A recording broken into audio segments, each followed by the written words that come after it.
Chaves, Vitor Garcia, o Eduardo, o Slimaninho. Conhece o Slimaninho? Slimaninho? Slimaninho. Com a gente também o Marcelo, o Francisco, o Chico também na área, o Johnny Atleticano, o Alisson Silva, muita gente participando e mandando muitas perguntas por aqui. Eu quero fazer uma pergunta pro Tcheco, que o Tcheco treinou o João Pedro, né? Foi o João Pedro meia ex-atlético e tal, que inclusive subiu com esse Paraná de 2017, João Pedro Raine, exatamente. E na época que ele foi pro Cascavel, inclusive voltou agora, o João tava com uma depressão. O João tinha saído do Atlético Goianiense, né? E largou o futebol por um tempo. E ele voltou a jogar no Cascavel, porque era muito perto da cidade natal dele, né? Ele mora em Terra Roxa, que é pertinho de Cascavel.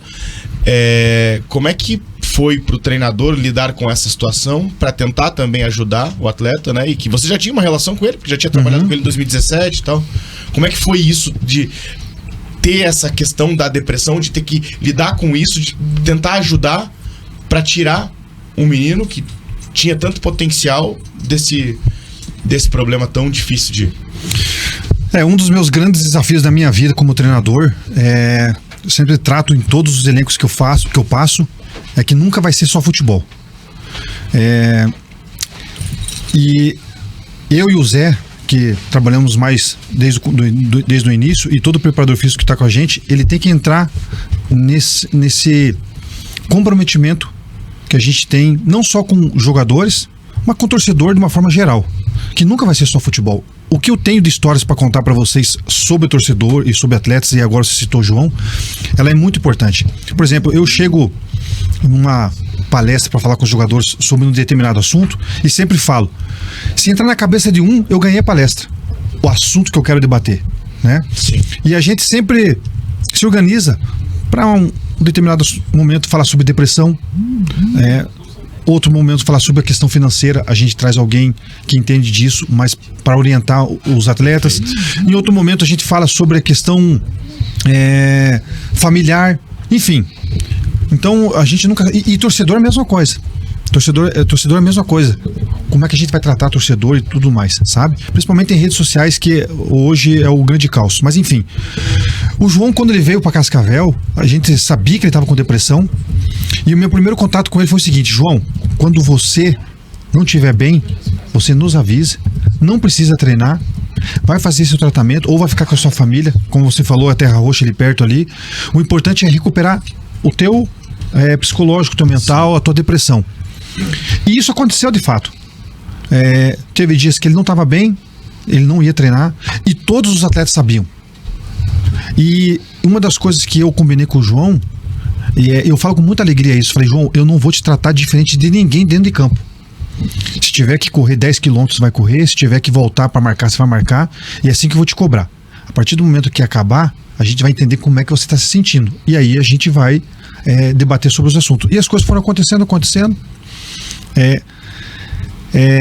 Teve um momento que saiu um pênalti, eu pedi pro Robinho: deixa o João bater, porque esse gol vai dar um gás para ele também. As coisas aconteciam de uma forma muito legal e o João foi se recuperando. Ali eu acho que teve um processo na melhora dele muito boa mesmo, sabe? Ele foi pro Ipiranga, participou de grandes jogos lá no Ipiranga de Erechim, agora retornou com 3 anos de contrato, se não me engano, para Cascavel, onde ele se sente bem. E o João tá com a cabeça muito boa, graças a Deus. Então esse ganho que a gente tem fora resultados de futebol nos dá muito mais privilégio do que um troféu, porque a gente tá falando sobre ser humano, sim, sobre atletas, né? Então o João realmente é uma pessoa, e ele batalhou por isso. E esse é um tabu dentro do futebol, né? Muito grande. Essa questão de depressão, essa questão de parte psicológica, ela é muito tabu dentro do futebol. E vocês não sabem, mas mais de 80% dos jogadores, quando se aposentam, tem depressão, e a gente fala sobre isso. Quando a gente quer falar sobre como é que vocês podem se precaver em relação a essa situação. Perfeito. Como é que acontece, porque o jogador tem tudo na mão, né? Treinamento, comida, viagem, tudo. E quando acaba e eles não têm mais o que fazer, acabam se perdendo um pouquinho na vida, no sentido de financeiro, na vida, às vezes se separa tudo e acaba ficando em depressão. Mas a gente sempre debate esses assuntos com eles. E graças a Deus o João tá bem. Que ótimo. Um abração pra ele. Tcheco, até falar sobre esse caso do João, ele deu uma entrevista recente falando sobre isso, e assim, é uma história realmente emocionante dele, né? E se mantendo no Cascavel, mas falando sobre fora do campo. Esse jogo contra o Atlético em 2021, que você passou um pouquinho, envolve muito fora do campo, né? O elenco da Cascavel passa por um surto de Covid, você mesmo teve o Covid. Como foi essa preparação para encarar o Atlético? Você disse que era o maior jogo do ano. Como foi a preparação antes dessa partida? Como se adaptar a essa questão tão fora do futebol assim, que foi a pandemia da Covid-19? Pra mim, vai ser uma coisa inesquecível até o fim da minha vida o que aconteceu, porque tem muita história por trás disso aí. Nós jogamos contra o Atlético aqui na Baixada, empatamos o jogo, como eu falei, levamos gol aos 44 e fizemos 47. E nós íamos jogar contra o Joinville a última rodada da Série D e levei todo o time reserva pra lá. E o time titular voltou pra Cascavel, dentro daqueles cuidados, não saio e tudo mais, pra jogar a semifinal contra o Atlético. Nesse jogo do Joinville, eu e mais 2 jogadores já pegamos Covid, só que a gente não sabia, né? O teste tinha dado negativo antes do jogo, aí fizemos o jogo. Quando retornamos pra Cascavel na segunda-feira, o que era o protocolo? Chegar no clube e fazer o teste de Covid.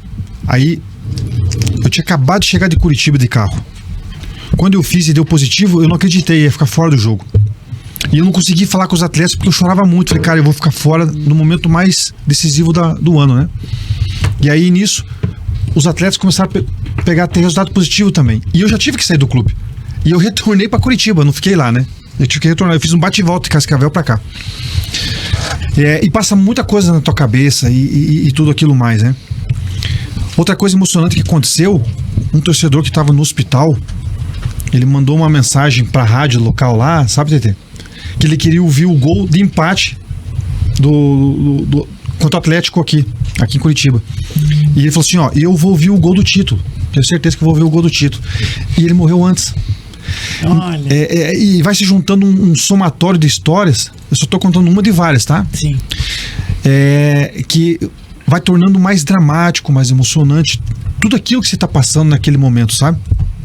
Enfim, a preleção, um dos pontos da preleção, o Zé falou assim, cara, você tem que dar uma palavra pros caras, porque se ficar só na minha, eu acho que a gente pode ter uma produtividade maior com uma pitada tua na final. Falei, mas como é que eu vou fazer isso? Falei, já sei, vou gravar aqui um áudio e na hora da reza você coloca pros caras no alto-falante aí do vestiário.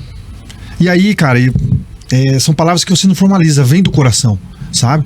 Então eu tentei colocar ali no máximo 1 minuto da minha conversa. Então quando eles se fecharam lá, eu pedi pra filmar, pra mim depois ver, né? E quando se fecharam tudo, aí o capitão falou as palavras que queria falar, o Zé começou a falar e falou assim, tem mais um recado pra vocês. Aí coloca o meu áudio e fica aquele silêncio, todo mundo olho fechado, sim, tem as imagens, sim. Cara, é uma coisa muito impactante também, sabe? E ali depois a comissão técnica falando comigo, né? Depois do jogo tudo, falei assim, quando acabou o teu áudio ali, no tom da voz da reza, assim, falei, nós vamos passar pra final. Então por isso que a gente sempre fala, não é só futebol, sabe? Tem muito mais coisas por trás disso que envolve. A gente quis jogar pelo aquele torcedor que acabou falecendo, o fato de a gente ter só 2 do banco, jogando contra o principal time do estado no momento, porque estava na Libertadores e estava indo para a final se passasse por nós. O Curitiba já tinha saído. Enfim, por isso que eu falo para vocês que é uma cidade e um clube muito especial para mim. Aprendi muito, cresci muito aquilo lá, e tenho certeza que eles ainda vão colher muitos frutos porque eles estão plantando e vão colher com certeza. Tcheco, você jogou no Al-Ittihad 2003, 2004 e parte de 2005. Como que você vê o momento do futebol árabe agora, levando as grandes feras do futebol pra lá e os grandes investimentos que estão acontecendo por lá? Levava as férias também naquela época também. Não é bem assim. Mas já pensou na época que você jogasse com Cristiano Ronaldo, Benzema? Eu sou pesado, né? Eu tive que... É uma época diferente. Não, mas assim... o mundo árabe, ele tá crescendo em vários aspectos, tá? 6 meses atrás eu estive lá para um evento do governo, que eles estão fazendo para uma mídia de turismo, podemos dizer assim, que eles querem mostrar a cultura deles para o mundo. O que está acontecendo dentro do país, né? Então, para mim foi muito impactante quando eu voltei agora, ver principalmente a questão das mulheres. Para mim foi um choque. No meu tempo, por exemplo, a minha ex-esposa e minha mãe que estavam lá, praticamente não podiam sair do condomínio fechado, que a gente chamava de camp out. Só pode morar estrangeiros. Dentro do condomínio você pode fazer tudo. Você pode ir pra piscina de biquíni, vai de sunga, você pode andar de bermuda. Saiu do condomínio, que tinha uma segurança enorme, tudo. Aí as leis religiosas e árabes, né? Quando eu cheguei agora, retornando lá agora, 6 meses atrás, mulher trabalhando no aeroporto, sendo recepcionista em restaurantes, trabalhando nos hotéis. Foi muito legal de ver isso aí. Evoluiu muito. Por exemplo, você fazer turismo lá, não existia turismo lá. No meu tempo, a mulher só entrava lá em 3 ocasiões.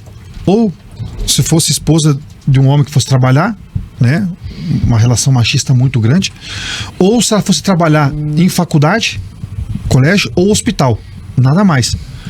Hoje tá tendo Fórmula 1 lá. Então, e pode-se entrar agora com visto dos Estados Unidos. Tá muito tudo mais acessível, né? O rei já liberou 1 trilhão, não dá para ter essa noção, né? De dólares para construir 3 cidades turísticas, né? Uma vai ser essa Adeline, que é uma coisa futurística, 400 metros de largura, 75 quilômetros, uma linha reta, e do lado de fora tudo espelho. Uma toda arborizada e a outra uma revitalização da cidade antiga deles. Eles estão querendo levar a Disney para lá. Não tem a Disney no Oriente Médio. Praticamente se concretizou a Copa do Mundo de 34. Então, realmente, é uma coisa absurda que está acontecendo lá. Não só no esporte, mas cultural. E o esporte é um desses atrativos para levar todas essas férias aí, como você falou, realmente, não só nomes como Cristiano, Kanté, Benzema e tudo mais, mas também como comissões técnicas que são caras. E as comissões técnicas, elas estão indo com o treinador, preparador físico, treinador de goleiro, nutricionista e tudo mais. E isso faz com que o futebol também fique mais profissional, mais forte, né? Enfim, é uma nova era que está acontecendo, e isso eu acho que vai longe. Tcheco, tem uma pergunta aqui de um grande amigo nosso que disse que você foi o primeiro ídolo dele. Ele é gremista. Opa, satisfação. Que o time de 2007 que começou é o Mate, o Matheus Pffer, um amigo colega nosso, jornalista, e um dos melhores meio-campistas do campeonato da imprensa. E ele faz uma pergunta, inclusive ele pede uma dica para os meio-campistas, que ele tem uma curiosidade. Qual a principal característica que te diferenciou para você virar profissional, e qual que era o grande ponto que te destacava no teu jogo? Eu sou de uma turma do salão, né? Futsal. O Alex esteve ontem aqui, joguei muito contra ele. A gente teve uma escola muito rica, uma geração muito rica, né? Eu, o Ricardinho, o Marcelo Lipatim, o Rodrigo Batata, o Pedrinho, que foi o melhor de todos e não vingou. Todo mundo fala que o Pedrinho foi o melhor de todos. Falamos ontem sobre ele. Foi o melhor de todos, não vingou. Aí o Alex na BB, o Zé Elias jogou aqui no Curitibano, o Belete no Cascavel, com o Preto Casagrande. E nos campeonatos brasileiros a gente encontrava o Diniz, o Falcão, o Emerson da seleção por Pelotas, o Gilberto no Grajaú. Foi uma geração muito rica, né? Mano, Tobias. O Tobias veio um pouquinho depois.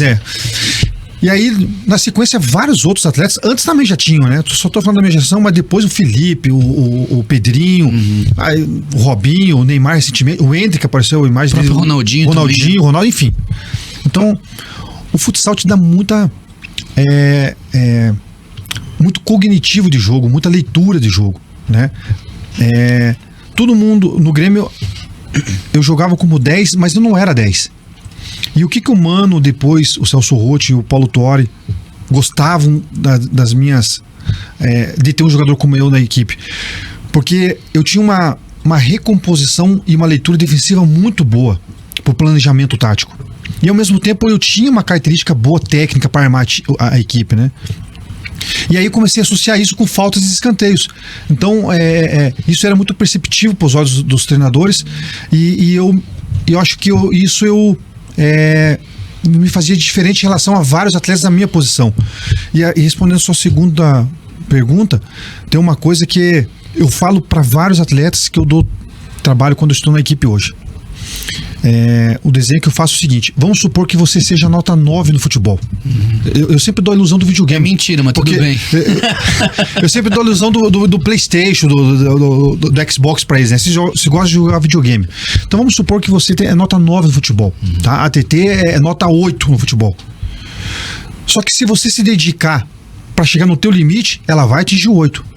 Se você não se dedicar nos treinos para atingir o 9, você vai chegar talvez a 7,5, 8, mas com muita dificuldade. Por que com muita dificuldade? Porque você não está se preparando no teu máximo. Então eu sempre falo para os jogadores, cara, procura treinar perto do seu máximo. Se dedica no máximo que você pode no teu videogame ali.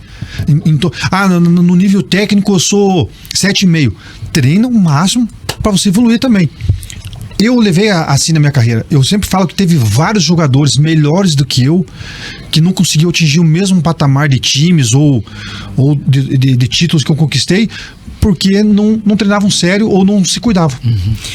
Pra gente fechar, tem a pergunta aqui do Diogo Chaves, ele é coxa branca e pergunta: por que você foi injustiçado no Corinthians?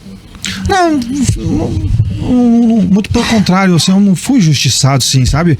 O Corinthians e o Santos, que foram os dois clubes paulistas que eu joguei, foram onde que eu tive as minhas 2 piores lesões, né? E não quero dar isso como desculpa também, não, mas só é um fato, né? E aí eu pedi pra sair antes porque eu não tava conseguindo render aquilo que eu gostaria. Aliás, aproveita e fala como é que foi conviver com o Ronaldo, né? Não, aliás, dá esse recado pra rapaziada do Coritiba que não tá rendendo e pede pra sair, né? Dá estoque aí pra galera. E aí eu acabou tendo a oportunidade de eu sair, né? Na verdade, no Santos, o meu contrato era só 6 meses, que eu tinha que voltar pro mundo árabe, né? Era só um empréstimo mesmo. E aí pro Corinthians eu não consegui jogar. Chegou um ponto que eu falei, se eu não vou ajudar, não vou atrapalhar. E aí acabei saindo, né? Mas foi uma pena, porque foram 2 equipes realmente muito tradicionais do nosso país e eu não consegui. Mas aí, pra mim não ficar mal, falei, deixa eu buscar alguns jogadores aqui que eu tenho muito parâmetro, eu gosto também, pra ver se teve uma fase na carreira aí que não foram bem também, e alguns tiveram também. Então eu acho que é normal também na carreira de vários atletas, né? Só os gênios mesmo que não, né? Aí a gente tá falando de outros patamares e aí não tem nem comparação. Mas foi uma pena. E a minha felicidade de jogar com o Ronaldo, cara, foi incrível, meu. Ele e o Roberto Carlos, né? Sim. E foi num caos que era o centenário do Corinthians, cara. Verdade, 2010. 2010, era o centenário do Corinthians. Eu vou te falar uma coisa lá. Quem perdeu de fazer história lá foram essas produções aí da Netflix. É verdade. Porque todo dia era um capítulo à parte lá. Cada história que era impressionante. Mas é um cara sensacional, um cara muito humilde, cara centrado, fora da curva, também fora de campo, sabe? Contar as histórias do Ronaldo aqui seria demais. Uma bem rapidinho que eu vou contar pra vocês. Esses dias eu estava no programa de TV, até contei, vou contar bem rapidinho. Nós estávamos jogando, eu não me lembro contra quem mesmo, sabe? O pessoal fala que foi contra o Palmeiras, mas não tô lembrado. Aí nós estávamos ganhando o jogo de 1-0, faltavam uns 10 minutos, nós estávamos com 1 a menos. E aí o sistema defensivo do TT saiu do time adversário, saiu jogando assim, mas passou pelo Ronaldo como quis. Não tivesse ninguém, né? E aí você com 1 a menos, você tem que desmontar o sistema defensivo, porque alguém vai ter que sair no cara. Daí eles fizeram uma triangulação, uma tabela, chegou na entrada da área, mas a bola pegou na quina da travessão. Falei, meu Deus do céu. E aí a bola foi pra fora, me virei pro ataque, né? E a torcida do Corinthians cantando, né? Ainda bem, graças a Deus. O Ronaldo também virou pra ir pro ataque, pra andar assim, e eu... Mas era uma personalidade minha, né? Era uma personalidade minha. Cobrado no Ronaldo. Eu não posso falar palavrão aqui. Eu falei, tá que caramba. Eu falei, marca aí, pô. Aí ele só escutou minha voz, mas eu tenho certeza que ele não escutou o que eu falei. Porque o bafo da torcida ali era forte, né? Sim. Aí virou pra trás assim e falou, o que é que foi? Aí foi uma das primeiras vezes que eu pipoquei na minha vida. Aí eu peguei e só falei assim, TT. Falei, dá uma fechadinha só de leve ali. Tá só atrapalhadinha, né? Mas no seu tempo, se você quiser, tá? Só uma encostadinha de leve só. Maravilhoso! Foi bonito. Maravilhoso. Pô, Esse é né? O quê? Difícil, o né? Anderson Simas, Luciano. Você sabia que o nome dele era Anderson? Todo mundo sabia? Esse negócio do Ronaldo, sabe quando você fala, você fala assim, puta, é o Ronaldo. Você já falou, cara? Puta, é o Ronaldo, rapaz. Eu falando comigo mesmo, eu falei, não, só encosta ali. Meu Deus. Tcheco, só gratidão pela sua presença aqui no Bate Pronto Curitiba de hoje. Agora já sabe o caminho, fica à vontade. Voltaremos aí. Dezembrão, se estiver por aí de bobeira, Parece, semana de Natal, Ano Novo, a resenha é boa e agora você vai ter que voltar o dia que o Linhares Júnior estiver aqui, porque ele queria muito estar aqui hoje. Tá de folga, o nosso grande linha, mas volte sempre que você quiser, foi um prazer imenso. Eu que agradeço, passou rápido, né? Obrigado pela oportunidade aí. E uma outra oportunidade aí, a gente fala aí sobre as rodadas, né? Quem sabe aí bem futuro próximo aí. Obrigado pelo convite e até a próxima. Quando o Tcheco for convidado pelo Ronaldo pra ir pro Cruzeiro, ele vai vir dar notícia aqui no Bate-Pronto. E teve gente aqui já pedindo o Tcheco como técnico do Coritiba do ano que vem. Aceitaria? Um dia eu chego lá, tudo tem seu tempo, né? Eu tô me preparando, aliás, eu me sinto preparado, mas as circunstâncias ali, nos seus tempos, aí as coisas vão acontecer. Valeu, Tcheco, aqui no nosso Bate-Pronto Curitiba. Uma presença mais do que especial. Olha, você só pega e compartilha esse programa de hoje com teus amigos corintianos, gremistas, coxas, enfim, porque esse cara aqui do lado tem muita história. Eu tive o prazer de entrevistá-lo lá no Janguito, em 2000, lá no começo, né, Tcheco? Tudo tem um começo, né, TT? Tudo tem um começo. Mas o tempo nos fez bem. Bem, graças a Deus. Obrigada, Tcheco, mais uma vez. Sempre um prazer ter você aqui. Fim de papo da nossa enquete. Hendrick tem 54% dos votos como o melhor dos três. 35% da opinião prefere o Vitor Roque e 9% tá com o Marcos Leonardo. Fim de papo na nossa enquete. E vou trazer aqui o nome do ganhador ou da ganhadora. Quem levou o par de ingressos do Cinemark hoje foi o Guilherme Dantas. Final do telefone 8577. Daqui a pouquinho a gente entra em contato com você, Guilherme, através do seu WhatsApp, para fazer como você faz para retirar o seu brinde. Quero registrar aqui também, tem um Coxa Branca aqui, que o Antônio Alves, torcedor Coxa Branca lá na Bahia, mandou uma foto aqui, ó, do pôster de campeão paranaense, você tá na foto e tal. Então, um grande abraço ao Antônio, acompanhando o Bate-Pronto Curitiba. Você consegue ver que ano que foi isso aí? 2011. 2011. Esse aí a gente tinha sido campeão do turno e campeão daí do retorno. Demos 2 voltas olímpicas. Aí. Ganhou os 2 turnos, né? Esse ano. Isso. Não teve final. Não é todo dia que acontece isso. Valeu. Esse foi o Bate-Pronto Curitiba. Antes de ter, você precisa ser planejado, ser confiante, ser determinado. Servopa, 57 anos, o consórcio de quem realiza. E todos os esportes e os grandes campeonatos estão na KTO.com. Entra lá, dá uma brincada. KTO.com, onde a diversão acontece. Dá aquela brincada, porque hoje tem seleção brasileira. Tem também a promoção lá, show de gols. Você vai ganhar 5 pila em bônus a cada gol do Brasil essa noite. Tcheco, pra finalizar, o palpite hoje, Brasil e Argentina? O pessoal lá, tenho certeza que tá mordida a cara lá, né? Hoje não vai ter futebol bonito, vai ter pancadaria. 2-1 pro Brasil. Tamo junto. O meu palpite também é esse. Valeu, Tcheco. Obrigado a todos que nos acompanharam. Valeu, turma. Valeu. Até amanhã. Grupo Rick. Valeu, Tarcísio Bart, comandando mais uma vez a nossa nave aqui na Jovem Pan News Curitiba. Grupo Rick.